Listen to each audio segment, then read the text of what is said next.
Horror कहानियाँ ठीक।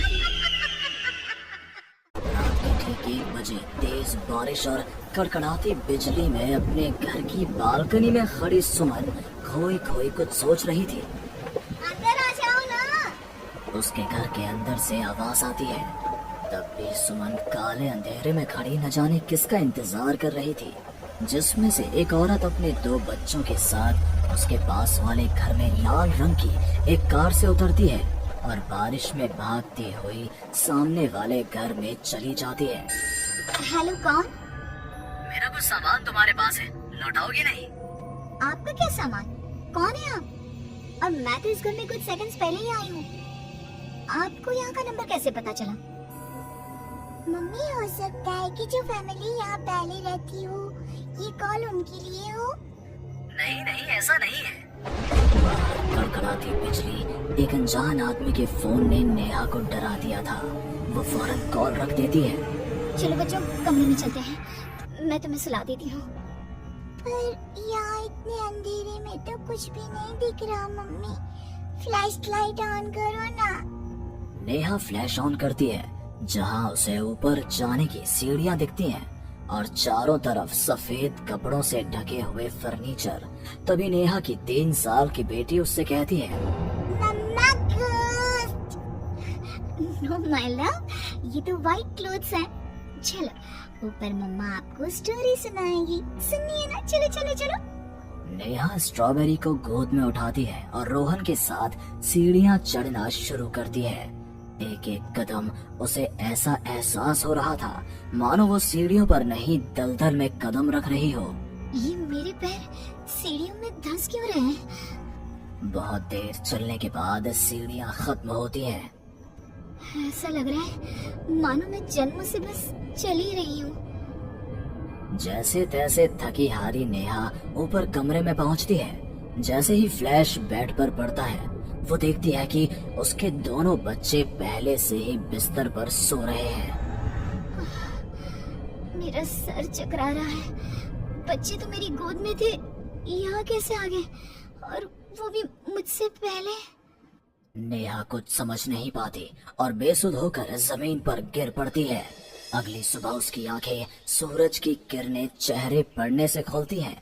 Neha balcony में जाती है, जहां उसे सुमन अपने बालकनी में खड़ी दिखती है। ऐसा लग रहा था मानो सुमन रात भर से वहीं खड़ी थी। सुमन नेहा को मुस्कुराकर देखती है। हेलो, मैं यहाँ कल ही शिफ्ट हुई हूँ। मेरे हस्बैंड का यहाँ ट्रांसफर हुआ है। आसपास कहीं घर ही नहीं मिला, तब 40 किलोमीटर दूर यहाँ ये घर मिला।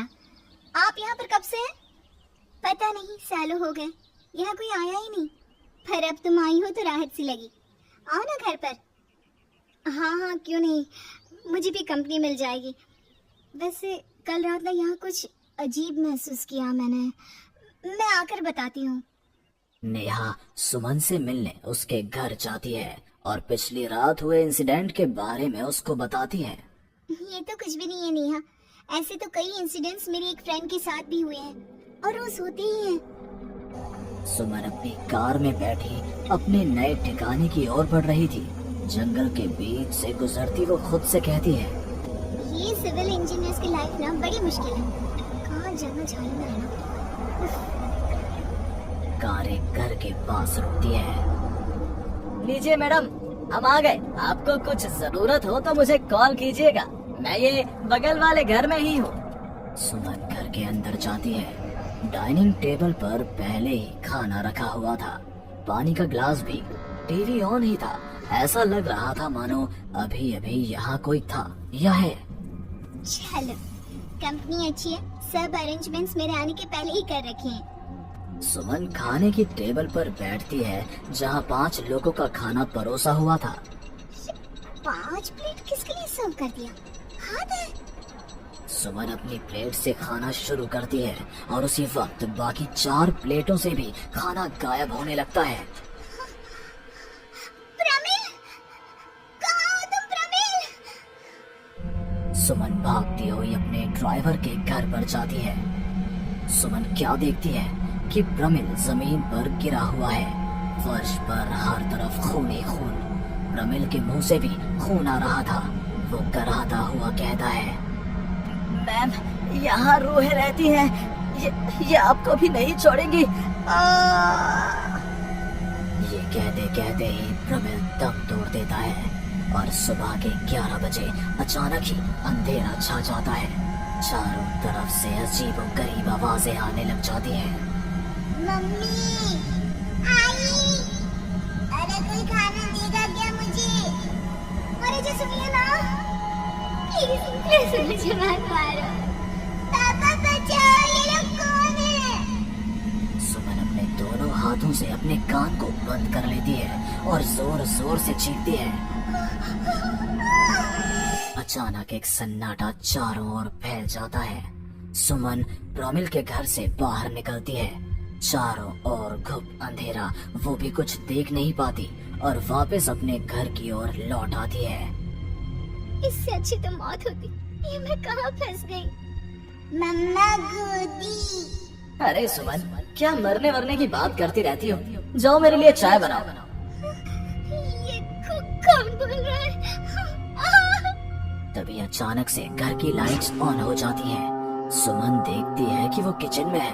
उसके ठीक बगल में एक औरत, जिसके बाल उसके चेहरे की ओर थे, गैस के फ्लेम में अपने दोनों हाथों को पका रही थी। तुम कौन हो तुम? और यहाँ क्या कर रही हो? इनको बहुत पसंद है मेरे हाथों का खाना, तो मैं भी चखवा दूं क्या?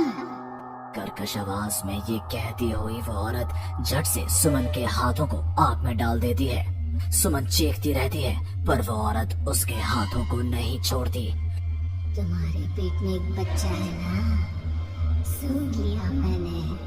और औरत ये कहती सुमन के पेट पर हाथ फेरने लग जाती है और उसके पेट में हाथ डालकर मांस का टुकड़ा बाहर निकाल कर खा लेती है। मेरा बच्चा। ये तो कुछ भी नहीं, उधर देखो। वो औरत दीवार की तरफ इशारा करती है। दीवार पर खून के ऐसे धब्बे थे मानो नवजात शिशुओं को उसी दीवार पर पटक पटक कर मार दिया गया हो। तभी वहाँ लगभग 5 साल का एक बच्चा आता है। उसका शरीर पूरा सफेद और आंखें काली थी।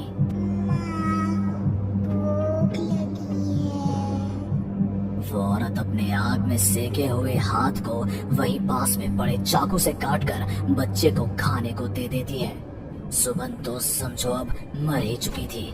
इतना कुछ देखने के बाद कौन ही जिंदा रह सकता था। अब उसका शरीर भी गवाही दे रहा था। एक कदम भी चलना मुश्किल था। वो दीवार को पकड़ पकड़ कर बाहर हॉल में आती है, जहाँ डाइनिंग टेबल पर 5 लोगों को बैठा देखती है। बिना सर का एक आदमी टेबल पर अपने बीवी और 3 बच्चों के साथ बैठा था। सभी सुमन की ओर देखते हैं। मम्मी, तुम मेरी मम्मी बनोगी। या हमारी जैसी पोची लग रही है, बहुत सारा। फिर उस लड़की का क्या हुआ? वो अब जिंदा है? हाँ, उन लोगों को एक जिंदा इंसान भी चाहिए था जिसे वो रूही रोज मारे, रोज।